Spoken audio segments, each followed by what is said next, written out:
지난 한 주 다 잘 보내셨나요?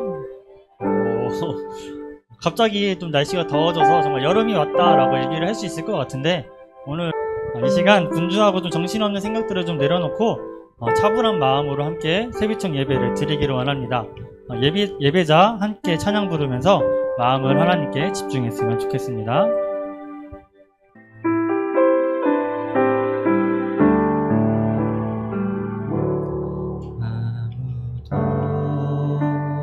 예배하지 않는 그곳에서 주를 예배하리라. 아무도 찬양하지 않는 그곳에서 나 주를 찬양하리라. 내가 밟는 모든 땅 주를 예배하게 하소서. 주의 보혈로 덮어지게 하소서. 내가 선이고 주의 거룩한 곳 되게 하소서. 주의 향기로 물들이소서. 함께 고백하기를 원합니다. 누구도 헌신하지 않는 그곳에서 주께 헌신하리라. 누구도 증거하지 않는 그곳에서 나 주를 증거하리라. 내가 밟는 모든 땅, 내가 밟는 모든 땅 주를 예배하게 하소서. 주의 보혈로 덮어지게 하소서. 내가 선이고 주의 거룩한 곳 되게 하소서.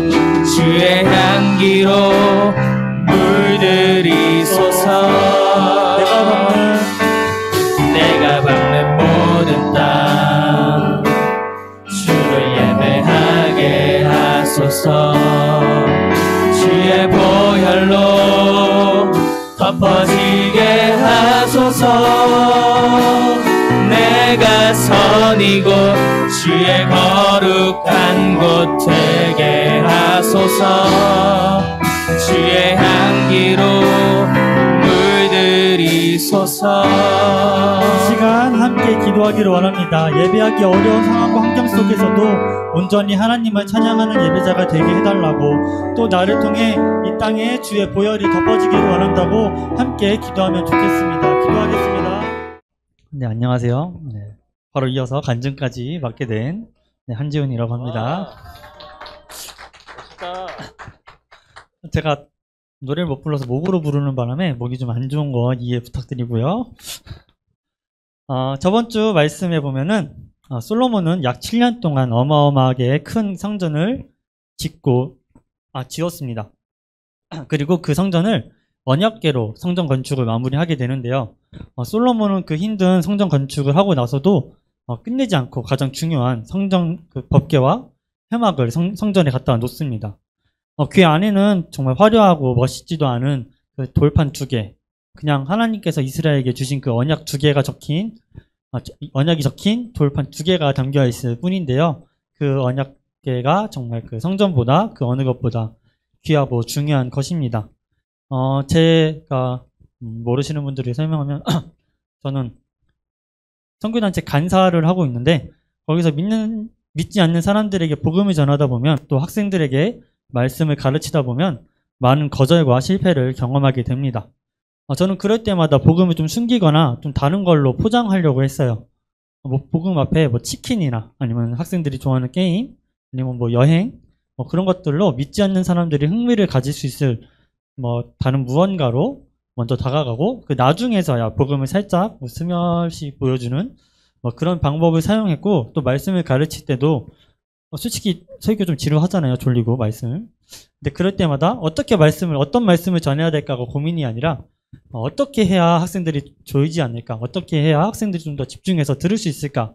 이런 부수적인 요소에 더 집착하게 되었습니다. 물론 듣는 이로 하여금 더 잘 들을 수 있게 좋은 방법을 선택하는 것은 되게 중요한 문제입니다. 하지만 저의 경우 그런 부수적인 요소가 복음보다 더 크게 민감하고 또 중요하게 생각했습니다. 그래서 언제부턴가 강의나 설교를 준비하게 되면 어떻게 해야지 학생들이 좀 웃을까라는 이상한 개그 욕심이 생기게 되었습니다. 처음에는 복음을 전하고 말씀을 전하는 저희의 모습이 되게 신앙인이고 되게 성전이고 다른 사람들에게 자랑할 만한 그런 멋진 모습이라고 생각을 했습니다. 근데 그 안에는 언약궤가 없었습니다. 가장 중요한 하나님의 언약궤인 말씀이 우선순위에 있지 않았습니다. 언약궤보다 저의 생각, 저의 가치관이 먼저였기 때문에 저에게는 복음을 전한 용기를 가리기 위해서 또 말씀을 잘 가르칠 수 없다는 그런 생각, 그런 자신감이 없었다는 저의 것들이 다른 것들로 그것을 감추려고 했습니다. 그 결과 어느 순간부터 타인의 반응에만 눈치를 보며 민감하게 반응하는 저 자신에 대해서는 잘 보지 못하고 반응하지 못했습니다. 물론 이렇게 한 결과 올해에는 작년에 비해 많은 학생들에게 복음을 전할 수 있었고 또 제 이미지도 동료들에게 쟤는 재주가 많은 사람이야, 쟤는 좀 능력이 있는 사람이야 라고 좀 각인되었습니다. 그러나 이것이 단지 겉모습만 거대하고 아름다운 것임을 고백합니다. 그 안에 언약궤가 없었음을 고백합니다. 세상의 것과 타인의 반응으로 제 마음을 위로하며 저의 왕궁을 지었으며 또 거절감을 속으로 숨기며 지내왔습니다. 이런 모습을 보지 못하고 주님께 나아가지 못했던 제 자신임을 이 시간 회개합니다. 오랜 습관이라 한 번에 바꾸기 어렵겠지만 말씀의 언약궤가 제 마음에 있어서 저의 가치관이 변화되기를 소망합니다. 이렇게 말씀을 통해 내 자신을 보게 하시고 또 성전으로 지어갈 수 있도록 기회를 주신 하나님께 감사합니다. 또 이렇게 나눌 수 있는 공동체 여러분들께도 감사를 드립니다. 제가 전도사 사역을 할 때 큰 교회 이제 부임을 한 적이 있었습니다. 그때 처음 맡은 부서가 중학생이었어요. 중학생들을 딱 맡게 되는데 그 부서에 중학생들이 200명이 앉아 있는 거예요. 그래서 그런 기도가 나왔습니다. 하나님, 제가 무슨 죄를 저였길래 북한도 무서워하는 중학생들이 이렇게나 많이 맡기십니까? 이런 생각이 들었어요. 그래서 그 중학생들 200명의 이름을 결국에는 다 못 외웠어요. 사역할 동안도. 그 아이들이 이제 너무나 많으니까 이제 신방을 다 다녀야 되잖아요. 신방을 다니는데 전국구예요, 전국구. 정말 북쪽 끝에 있는 파주 고향에서부터 시작해가지고 저 남쪽에 있는 아이들, 그 아이들을 이제 보러 운전만 해도 막 한두 시간씩 이렇게 가야 되는 그런 시간들이 참 많았습니다. 그런데 가보면은 다 이렇게 어떤 학폭이라든지 아니면 무슨 사건들이 있어가지고 그런 사건 속에서 이것을 어떻게 해석해야 될지 정말 모르는 상황에 있는 친구들이 참 많았습니다. 그래서 이제 중등부를 맡으면서 그런 마음이 들었는데 한 번은 예배를 드리다가 이렇게 간증을 그 예배 때도 했었어요. 그래서 중등부 애들이 간증을 하고 이렇게 나왔는데 간증을 하다가 인터뷰를 했습니다.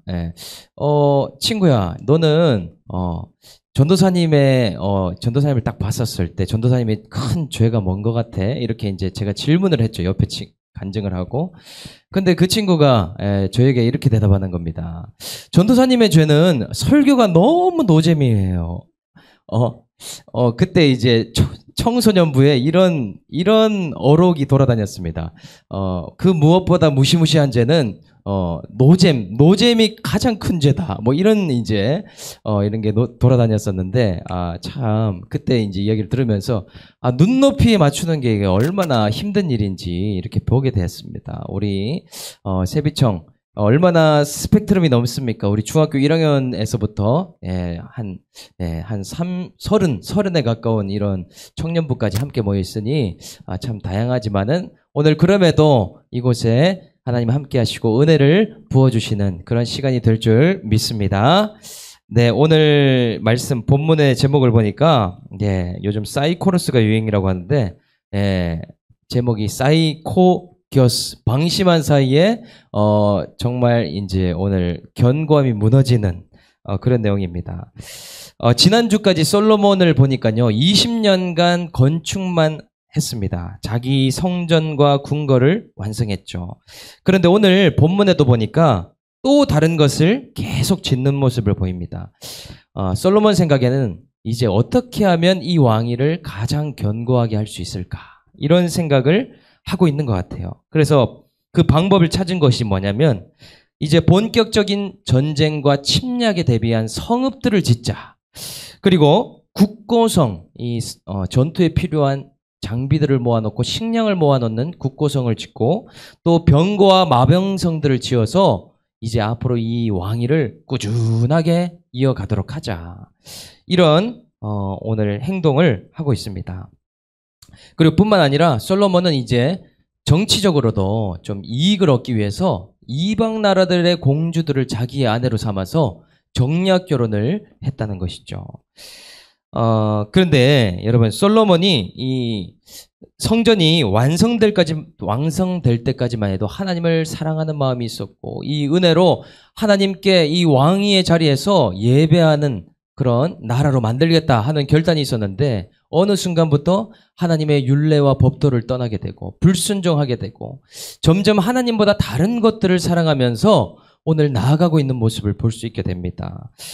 하나님께서 하지 말라는 이방인들과 결혼까지도 하게 된 솔로몬. 오늘 이 솔로몬이 어떻게 이 무너지게 되는지를 한번 나눠보려고 합니다. 오늘 이 자리에 나온 저와 여러분들도요, 인생에서 어떻게 하면 내 인생이 견고하게 될 수 있을까 참 고민을 많이 하는 것 같아요. 요즘 청소년들이 어떤 비전을 가지면 내가 정말 앞으로 이 정말 든든한 나의 삶을 세워갈 수 있을까? 청년들이요, 나는 어떤 길을 걸어가면 정말 무너지지 않는 삶을 살아갈 수 있을까? 이런 고민을 한다는 것이죠. 오늘 우리가 내 인생이 어떻게 견고해질 수 있을까? 그것에 대해서 좀 함께 나눠보겠습니다. 오늘 본문의 배경은 솔로몬이 가장 부강한 때 일어난 일이라고 해요. 솔로몬의 40년의 왕위 중에서 20년이 지나고 이제 가장 중간에 부강하고 아주 형통한 때에 일어난 일입니다. 솔로몬 성전과 왕궁을 건축한 이후에 아이러니하게도 더 바쁘게 건축을 시작하게 돼요. 이 사람은요, 가장 잘 될 때 자기의 속마음이 나오게 되잖아요.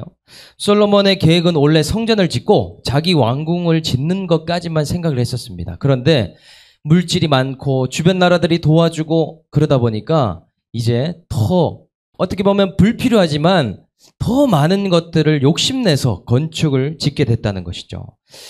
왕궁도 의리하게 지었겠다. 이제는 나라를 부강하기 위해서는 마치 하나의 문명처럼 만들어야 되겠다라는 생각을 하게 된 것이죠.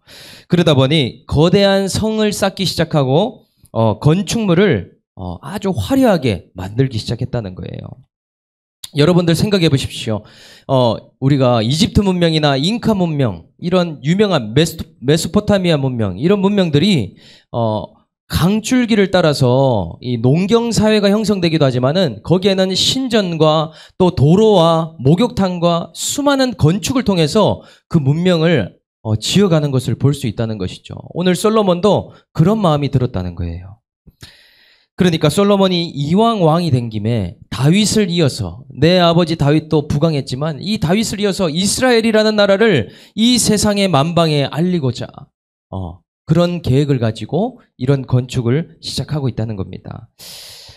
솔로몬 같이 이렇게 하나님의 지혜를 받은 사람이 조금 절제를 할 수도 있었을 것 같은데 오늘 왜 이렇게 많은 것들을 건축할까?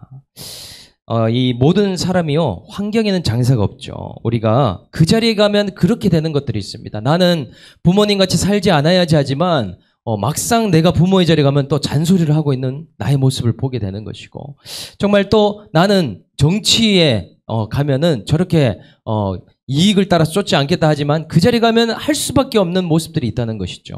오늘 솔로몬도 왕의 자리에 가니까 그런 모습들이 아주 여실하게 드러나는 모습을 볼 수 있습니다.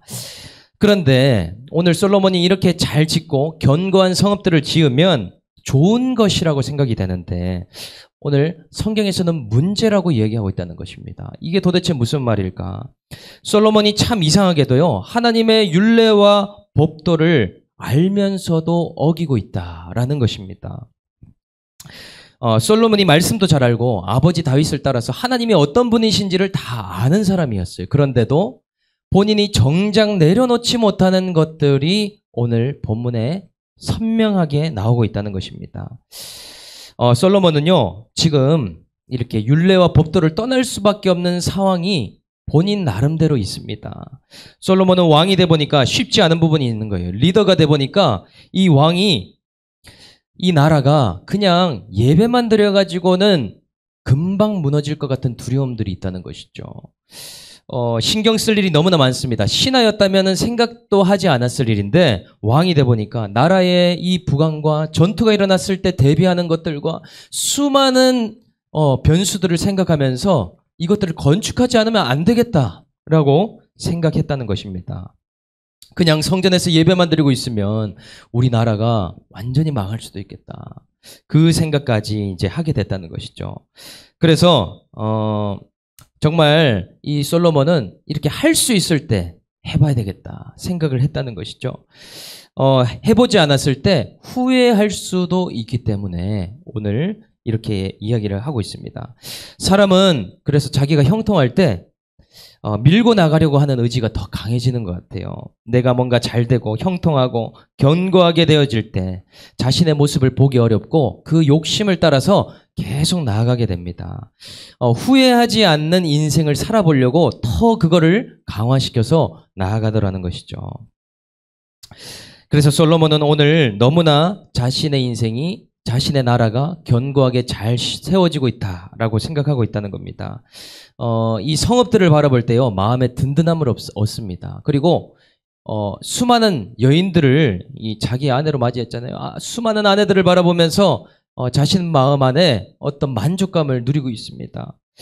그리고 이방 국가들의 관계들을 볼 때에 이제 정략을 했기 때문에 정치적으로도 내가 안정적이라고 이렇게 솔로몬은 생각하고 있다는 것이죠.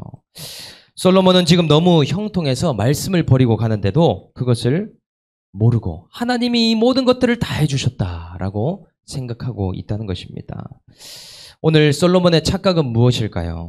이스라엘이 견고해질 수 있는 방법 중에서 솔로몬이 오늘 무엇을 택하고 있는지 한번 이야기로 나눠보도록 하겠습니다. 첫 번째, 솔로몬은 나라의 부강을 위해서 건축하는 것이 견고라고 생각했다는 것이죠.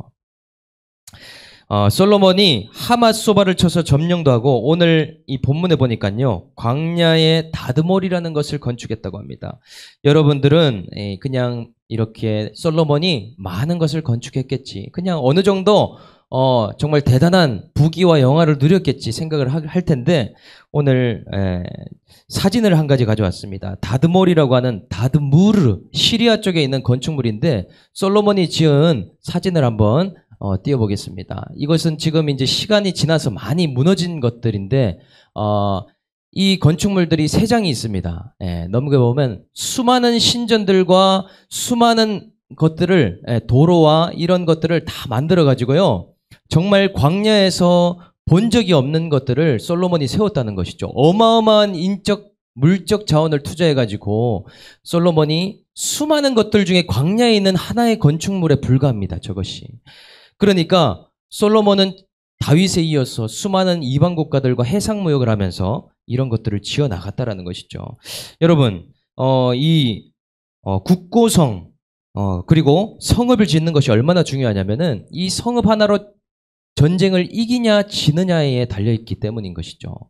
이 우리나라의 행주대첩에 보면은 권율 장군이 전쟁을 할 때 이 임진왜란의 3대 대첩 중에서 행주대첩이 승리한 이유가 이 성읍 때문이라는 거예요. 낮은 그 행주라는 지역이 높은 산이 아니었대요. 낮은 언덕과 같았는데 적군이, 일본군이 쳐들어오는데 이긴 이유가 이 행주 치마라는 이야기를 들어봤습니까? 부녀자들이요, 그 낮은 언덕을 성읍을 쌓기 위해서 치마 위에다가 돌을 얹어가지고 그 언덕 위에 성을 돌을 쌓기 시작해가지고 이긴 것이 행주대첩이라는 거예요. 얼마나 위대한 일입니까?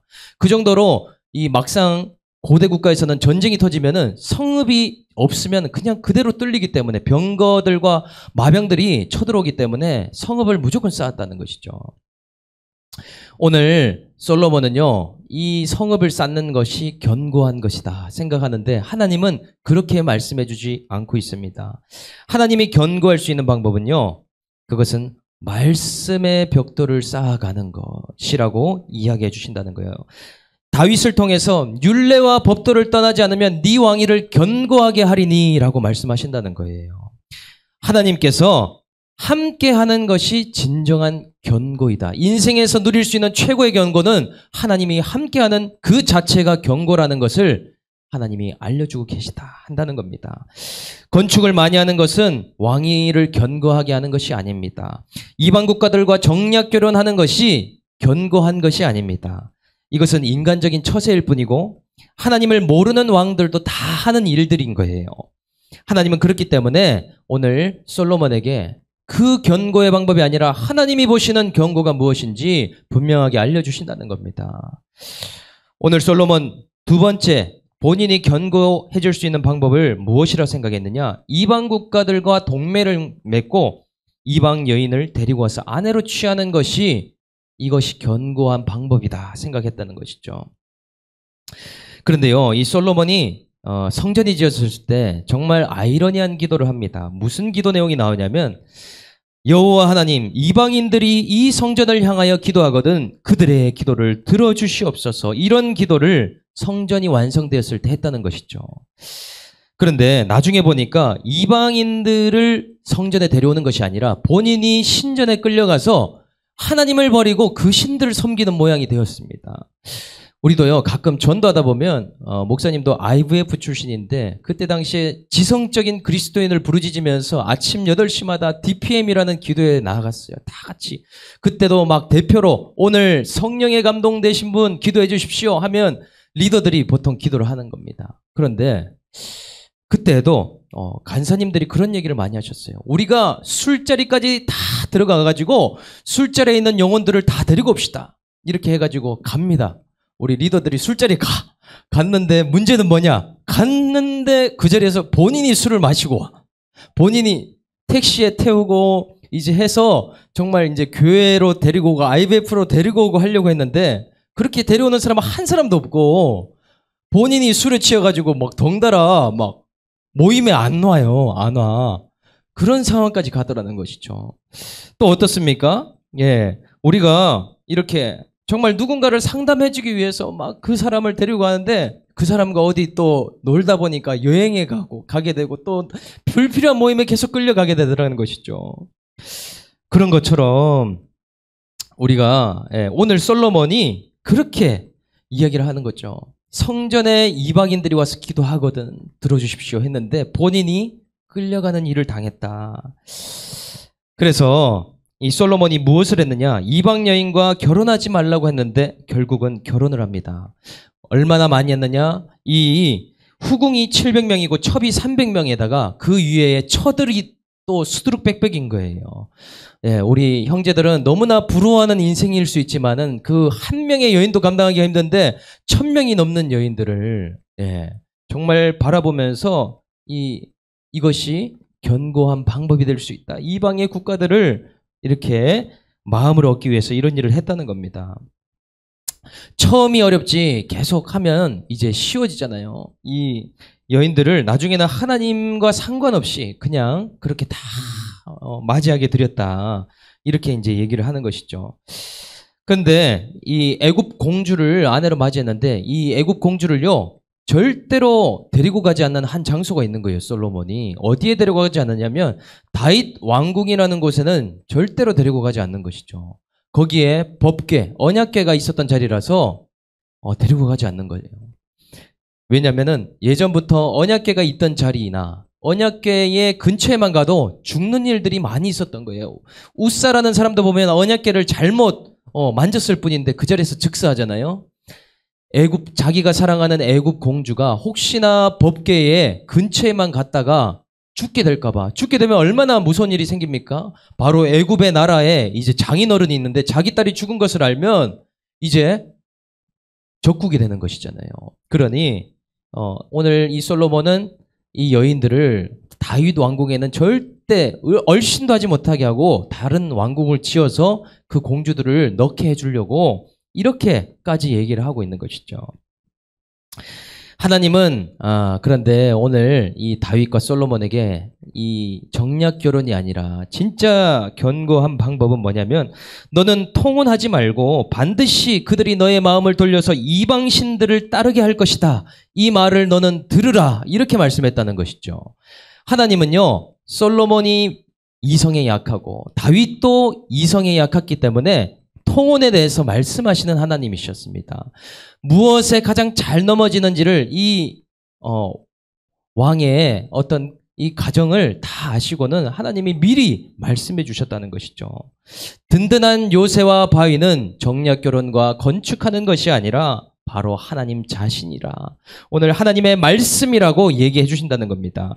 오늘 우리에게 정말 유일한 요새가 있다면 무엇이겠습니까? 바로 하나님 그분 한 분이라는 사실을 기억할 수 있기를 축복합니다. 나의 산성이 주님이시고 그분의 말씀을 따라갈 때 내가 견고하게 될 수 있는 길이 열리게 된다는 사실을 기억하기를 주님의 이름으로 축복합니다. 그래서 오늘 우리도요, 우리의 환경들을 말씀으로 잘 해석하는 법들을 배워야 됩니다. 우리 환경이 이제 요즘 견고함이 무너지는 환경들이 참 많잖아요. 견고함을 잃어버리는 환경들 바라볼 때 우리는 말씀을 가지고 해석할 줄 알아야 돼요. 최근에 비트코인의 이 암호화폐 시장이라는 이 시장에 비트코인이 반토막으로 아주 대폭락을 했답니다. 하지 않아서 잘 모르는데 표정들이 모르는 표정인데 금요일 날이 피해 금요일이라고 해서 그날 엄청 떨어졌답니다. 그래서 전부 이제 이렇게 곡소리를 내면서 힘들어하고 있는데 이런 얘기들 뉴스들이 많이 나오더라고요. 어떤 청년이 결혼을 앞두고 결혼 자금을 넣었는데 1억 이상이 떨어졌다는 거예요. 이제 이 집을 얻으려고 조금만 뻥튀기해서 이 서울 아파트가 얼마나 비쌉니까? 전세라도 들어가려고 그렇게 했는데 그것이 완전 무너져가지고 정말 어떻게 해야 될지 모르겠다. 그래서 최근에 청와대 국민청원 게시판에도 보니까 2030 세대들이 청원을 올렸잖아요. 정말 죽고 싶다, 자살하고 싶다. 이 국가의 경제가 왜 이러냐, 취직도 힘들고 자기는 이렇게는 살 수 없다 해가지고 지금 막 청원들이 올라오고 있습니다. 이런 것들을 바라볼 때 우리는 정말 불평할 것밖에 없잖아요. 왜 이렇게 경제가 힘들까? 그리고 물가 상승률을 보니까 1년 2개월째 물가 상승이 진행되고 있대요. 그래서 15%가 지금 올랐답니다. 뉴스에 보니까 생산자 물가 지수가 평균 2.6%였는데 지금 3.9%로 해서 모든 인건비, 원자재, 운송비, 안 오른 유가까지도 다 이제 오르고 있다. 이렇게 이제 얘기를 합니다. 그래서 우리가 이제 코로나를 극복해내야 되고 우리 나름대로 취직도 하고 앞으로 대학도 가야 되고 수많은 견고의 인생을 살기 위한 노력들을 할 것인데 우리에게 진짜 견고가 무엇인가 오늘 하나님이 말씀하고 계시다는 것이죠. 이 세계가 움직이는 원리가 오늘 솔로몬이 경험한 세계가 동일합니다. 오늘 저와 여러분들의 고민은 내 인생이 어떻게 하면 견고해질까 하는 것인데 오늘 하나님은 견고를 알려주십니다. 하나님은 비트코인이나 부동산이나 여러분들이 취직을 잘해가지고 돈을 열심히 모으는 것이 아니라 오늘 세상 벽돌을 내려놓고 말씀의 벽돌로 오늘 내면의 성전을 지어가는 것, 영적인 거룩한 성전이 되어가는 것, 그것이 무너지지 않는 길을 걸어가는 것이라고 말씀하신다는 사실입니다. 오늘 말씀의 벽돌로 오늘 이 자리에도 말씀 들으면서 갈 때에 우리 내면에 하나하나씩 쌓아가는 것이죠. 큐티를 하면서 하나하나 쌓아가는 거라는 사실이죠. 오늘 저의 가까운 또 지인 한 분도요, 이 비트코인을 하면서 기도를 했대요. 비트코인을 하는데 하나님 이만큼 넣었는데 이거는 주식이랑 너무 달라가지고 24시간을 봐야 된다는 거예요. 주식은 3시면 장이 마무리해서 그 이후에는 안 봐도 되는데 비트코인은 새벽까지 봐야 되는데 눈이 빨개질 정도로 이걸 보니까 하나님 사인을 주십시오. 이 길이 나의 길이 아니라면 떨어지게 하십시오 했는데 금요일 날 대폭락하고 바로 팔았다는 겁니다. 그런데 토요일 날 되니까 더 떨어져요. 토요일 날 더 떨어지면서 하나님 할렐루야 하면서 감사하다고 이렇게 기도를 했다는 것이죠. 그런데 싹 정리를 하고 나니까 오히려 훨씬 더 마음이 편해지고 그때부터 그냥 평소에 읽던 말씀을 더 읽게 됐답니다. 여러분, 우리가 세비총도 그렇고 큐티를 하고 있는데 왜 큐티를 합니까? 우리도 계속 큐티를 하라 하는 것이 너무나 귀찮은 일이잖아요. 그런데 여러분의 인생을 가장 견고하게 할 수 있는 것이 너무나 재미없고 지루하고 진설병과 같이 맛없는 것처럼 느껴지지만 이 말씀 한 가지가 여러분의 심령에 들어갈 때에 우리의 삶이 변화가 일어나기 시작하고 여러분의 삶이 견고의 인생으로 달려갈 수 있다는 것입니다. 오늘 그러한 인생이 되기 위해서 오늘 이 자리에 부르신 줄 믿습니다. 그래서 시편 말씀에 보면 복 있는 사람은 악인의 길을 쫓지 아니하고 죄인들의 길에 서지 않고 오만한 길에 앉지 아니하며 오직 여호와의 말씀을 주야로 묵상하는 자로다. 이 그의 율법을 주야로 묵상하는데 시냇가에 심은 나무와 같아서 철을 따라 열매를 맺으며 그 잎사귀가 마르지 않은 것 같으니 그와 하는 일이 모두 다 형통하리로다. 이렇게 말씀한다는 것이죠. 여러분들, 우리는 우리의 인생의 중심에 언약궤가 있어서 그 말씀을 따라서 견고의 인생을 걸어가게 될 줄 믿습니다. 두 번째, 오늘 하나님은요, 여러분에게 마음 중심에 있는 애굽 공주가 무엇이냐 물어보신다라는 것이죠. 네가 가장 아끼는 애굽 공주가 무엇이냐? 말씀을 피해서 이것이 혹시나 내 인생에 사라지진 않을까? 이것이 혹시나 죽지는 않을까? 정말 그렇게 생각하고 있는 너의 애굽 공주는 무엇인지 하나님이 물어보신다는 거예요. 오늘 솔로몬이 이렇게 꽁꽁 숨겨서 다윗 왕궁 근처로는 얼씬도 시키지 않은 것처럼 내가 이 말씀 자리에 나오지만 이것만큼은 하나님 포기할 수 없습니다. 이것만큼은 내가 들고 가야 됩니다. 이것 때문에 내가 지금 만족하고 있고 이것 때문에 내가 그래도 삶을 살아내고 있지 않습니까? 하는 그 애굽 공주가 있다는 거예요. 오늘 우리가 이렇게 큐티하고 나눔할 때도 나의 애국 공주가 무엇인가 그것을 우리는 생각해야 됩니다. 이것을 나누면서 갈 때에 내가 조금씩 가지칠 수 있게 되고 내가 그것을 끊어낼 수 있게 되고 그것을 포기할 수 있게 된다는 것이죠. 오늘 우리의 애국 공주를 물어보실 때 하나님, 나의 애국 공주는 이러한 물질입니다. 하나님, 나의 애국 공주는 사람들과의 관계입니다. 나에게는 학점이고요. 하나님, 나에겐 성적입니다. 하나님, 나는 정말 사람들에게 말하지 못하는 이런 모습들이 있습니다. 그 모습들을 주님 앞에 끄집어내어서 하나님 앞에 고백할 수 있는 그런 저와 여러분들 될 수 있기를 주님의 이름으로 축복합니다. 여러분들, 그래서 우리의 인생은 오늘도 이 말씀을 들을 때에 하나님이 견고의 방법이 무엇인지를 분명하게 알려주십니다. 오늘 그 견고의 길을 우리 세비청 모두가 걸어갈 수 있기를 예수 그리스도의 이름으로 축복합니다.